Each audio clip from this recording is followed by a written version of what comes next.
people need to do. And quite frankly, we're the only show in the world that can connect the dots between the populist revolt on Wall Street, the populist revolt in Washington, or the populist revolt that's changed Washington, D.C., and can connect places like Wyoming to what's happening in the trading rooms on Wall Street today. We're going to go to Wyoming in a second. But, Raheem, I've got to get this story of the populist revolt of the unwashed millennial and Gen Z masses that have taken on. And for everybody out there that's a millennial or Gen Z, we have a fairly significant part of this audience are former Bernie bros that are disgruntled. You're seeing the way the system works.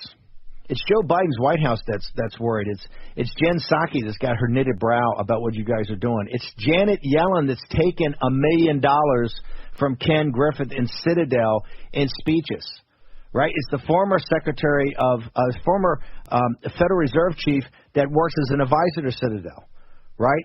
The uniparty in Washington D.C. and in the cartel on Wall Street of the hedge funds and investment banks. All of that stuff about their politics, that's all pro wrestling. That's all in the foreground. That's what they do at cocktail parties, and they argue at their dinner parties. When it gets down to what counts, and that's their making of money, and you underwriting that, that's when you see them. This is what the lesson, this is a teachable moment for young millennials that have, two-thirds of you guys voted for Joe Biden. I hope you're happy with that vote right now. I want you to embrace that vote. What they think of you is what they're changing the rules on you right now. I'm not advocating people jump in here and go long these stocks. You got to make those decisions yourself. But nobody knows Wall Street like Steve Cortez and Steve Bannon, right? I came out of Harvard Business School after the Navy, went to Goldman Sachs, at the time the premier investment bank in the world. Somebody just on the live chat said, what's the cartel? It's the hedge funds, it's the commercial banks, it's the investment banks, it's the law firms, it's their consulting firms up there, everything from Mitt Romney's Bain Capital to Gary Cohen's Goldman Sachs, okay? And they don't want you as part. Here's what they want you to do. Go back to 2008. That bailout, they call socialize the risk. They underwrite the risk on taxpayer basis with taxpayer bailouts. All those bailouts you saw, Goldman and all those guys. Remember, Goldman was 12 hours, I think, away from bankruptcy. They allowed them to sign a one-line piece of paper that made them a bank holding company on that Monday, basically let them borrow from the Federal Reserve at Federal Reserve essentially rates and lend it to their clients with a spread. That spread kept them in business. You think they're doing that to the right? You think they're doing that right now to the Wall Street bets guys? Is that what they're doing? They're going to let you be a bank holding company and let you sign something you make billions of dollars a year to underwrite this? The answer would be no.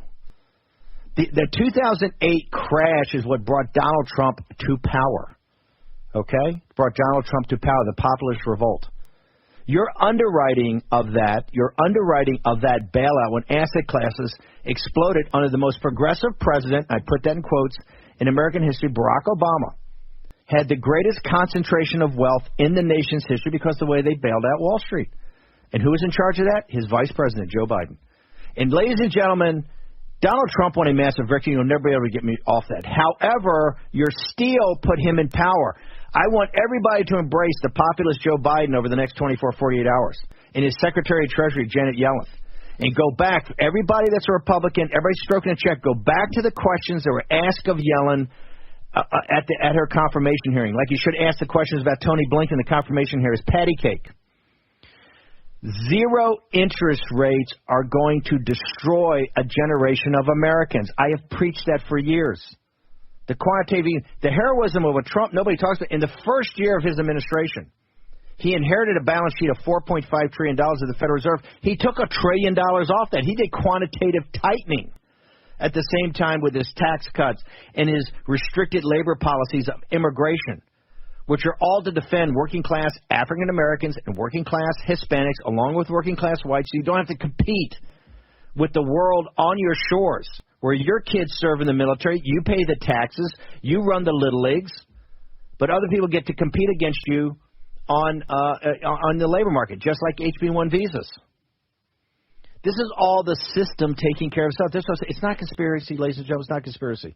All these conspiracy theory people run around are fruitcakes. Okay, they're nuts. The system's in your grill, and now you're seeing it in all its glory. Look at CNBC. They're out here, and Andrew Ross Sorkin's having a meltdown. Joe's having a meltdown. Why? Notice when they go to commercial break, It's not unwashed millennials that are having the ads. Those are all the titans of Wall Street. It's the system. It's the way the system works. What Trump was, why do they hate him? Why do they try to destroy him? He gave you a voice in the room, not in the deal. Donald Trump put you in the room. What's the revolt out in Wyoming about? Wyoming is just working class people, middle class people say, hey, Cheney, we elected you to go there and represent us. Not to have your own moment of conscience. You got a moment of conscience and have the common decency to come back and talk to us about it and let us try to reason with you. What's happening in Wyoming is directly tied to what's happening in Wall Street, directly tied to what's happening in Mar-a-Lago, what's directly tied to what's going to happen in the Senate next week. In AOC, you can say all the thing, eat the rich, eat the rich, eat the rich. Your party is protecting the wealthy. Embrace that. You can run around with all your happy talk and all your thing and point fingers and all that kind of stuff. If you want to take it on, primary Chuck Schumer. Chuck Schumer's the biggest defender. Remember, when Peter Schweizer put the book out, Do As I Say, Not As I Do, right? He came out and showed all the insider trading Throw Them All Out. The book Throw Them All Out, he showed the insider trading at Capitol Hill was legal. They could take non-public information and trade on who made the most money with Schumer's staff, which I think was banking and finance. They said they're killing to get on Schumer's staff because he gets all the inside baseball, and they trade on it. That's the system. That's the system of the revolt of Trump and the populist. That's what you're seeing right now on Wall Street. And you're seeing the complete cartel come together and say they're bad guys, they're racist, they're nativists, they're bad guys. Well, hey, write this down. 50% of the people, 40% of those people in there are Democrats, progressive Democrats. Please, millennials, you have to understand how the system works and how the system is systematically crushing you. It's the reason women make a rational decision. I don't know if this guy's got a career in front of him. I don't know if he can. I don't know. I have to work the rest of my life. I don't know if I can have a couple of kids. Where are we going to get a house? That's the central part of the problem we have in the country. Raheem Kassam.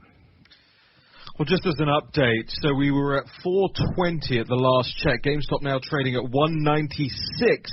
It keeps fluctuating quite wildly. I just hit 196. I hit refresh again. I'm now getting 237 again up on my screen. Fluctuating wildly as these apps keep people off and keep people from trading. Dave Portnoy is live tweeting a lot of this stuff. But, Steve, I want to bring this back to something that you were talking about here. And I guess now we know what Build Back Better meant all along. It meant 30-plus executive orders, meant lifting bans on transgenders in the military. It meant a crackdown on Reddit traders. It means triple masks. It means you cannot say China virus.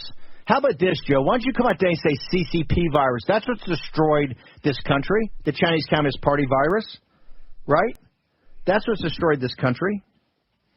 Yeah, it means arresting your political opponents. This is what Build Back Better meant, right? And this is what Build Back Better is in real time. If this were President Trump's Treasury Secretary, who had taken millions from these firms and was now engaged with these firms that are keeping people from trading. Yellen. Exactly. I'm saying if this was Trump's, it would be front page, nonstop, has to resign. Where is Elizabeth Warren? I get that AOC sending some nice tweets. Hold it, Bernie Sanders, where are you, you hapless old man, with your is that ageism? I think Bernie and I are pretty close. Hold it, with your mittens. Where are your mittens? Take your mittens off and let's start fighting. No, everybody that supported these phonies understand that this is the populist movement. We have your back. We're not going to be a phony like Bernie Sanders with his mittens. We're not going to be like, where's Elizabeth Warren? Big talk. But Bernie is mittens, right? Bernie's always been mittens. Bernie's always been the pillow fight guy. It's a my pillow fight. Exactly.